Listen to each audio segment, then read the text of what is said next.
Hi BC 1030 students, week 4, and look how far you've come. Are you going to finish strong? I'm sure you will because you are here watching this quick shot video. I put this together to help you understand appeals, claim determinations, and uncollectible accounts. All concepts which you are going to need to know for your week 4 assignment. What is an appeal? An appeal is a request that's submitted by you to the payer so they will reconsider a claim denial, a rejection, or an incorrect payment. An appeal is actually a legal process where you are asking the insurance company to review its adverse benefit determination with that patient's claim for benefits, or you're appealing a provider contract issue. Payers are going to provide you with the provisions that you have to follow in order to file an appeal. Generally, they're going to include the type of claim that can be appealed, as well as who can file that appeal and the time frame that they have for their appeals. We're going to look at 4 claim determinations that can be appealed. One claim determination that can be appealed would be the one where the payment was denied for reasons that just aren't clear to the hospital, or the hospital has more information to prove that that denial was actually an error. It could be that a diagnosis was left off the claim form that supports the service.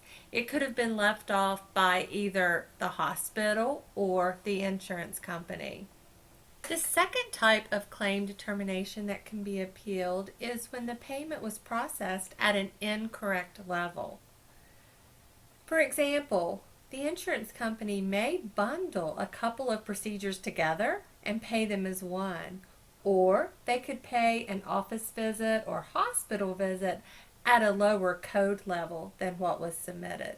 We've also seen payments made to the incorrect provider of a group resulting in a lower payment, such as a nurse practitioner. The third type of claim determination that can be appealed are when services are denied based on a payer's pre-existing condition provision. Some insurance companies will put a pre-existing clause into the plan when it's sold to the company. For example, it may not pay for services that are due to asthma or due to diabetes for a certain amount of time. We see less and less of this with these newer insurance laws, but based on the condition and the law, most of these can be appealed. The fourth type of claim determination that we're going to talk about today centers around pre-certification.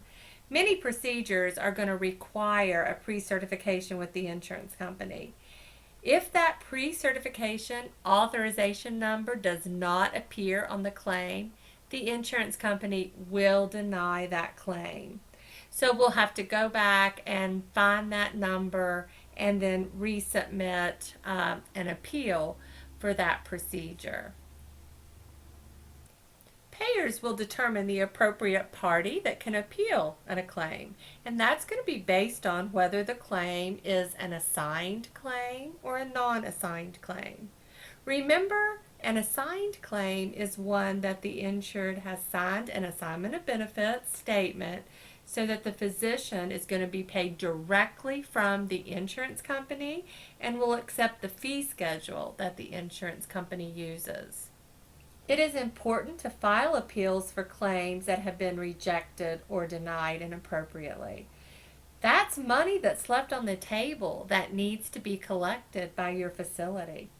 Payers will require submission of appeals within a specified time period after that claim was processed. Time requirements are going to vary by payer. And they may also vary based on the level of the appeal that you're doing. For example, Medicare requires a request for redetermination to be submitted within 120 days of the date of the original claim determination. The basic steps for an appeal submission, and remember these will vary by payer.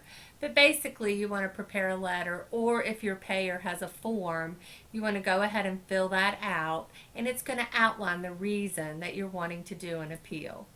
You also want to make sure you have all your supporting documentation, because you're going to need a copy of that remittance advice where it was denied or rejected. And then if the denial has something to do with a policy or a coding or billing guideline, you want to make sure you send that along as well.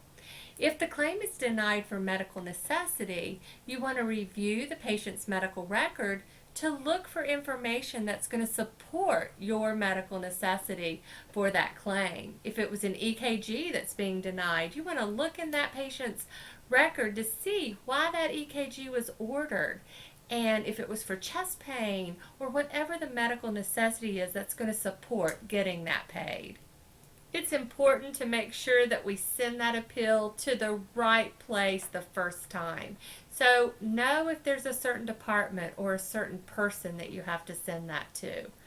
Always keep all of your copies so you have something to look back on in case you need to.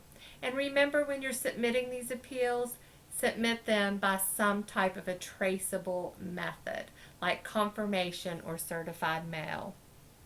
It is necessary to monitor the status of that appeal until a decision is made.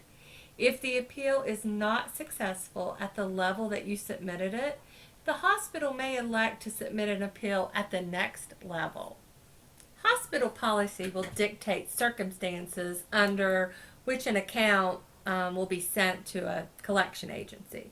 For example, if a patient submits documentation showing that they're having financial hardship, the hospital may elect just to write that balance off.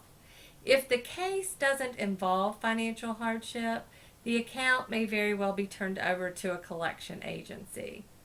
The hospital will outline the time frame and the procedures that you have to follow before an account can be assigned to a collection agency.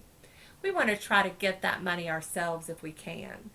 The process will include documentation that's required and necessary authorization from management when you are ready to assign that account to the collection agency.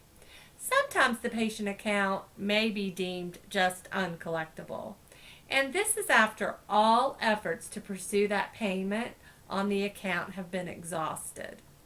Hospital policy will define when an account is to be written off as a bad debt or when you're going to send that account to a collection agency.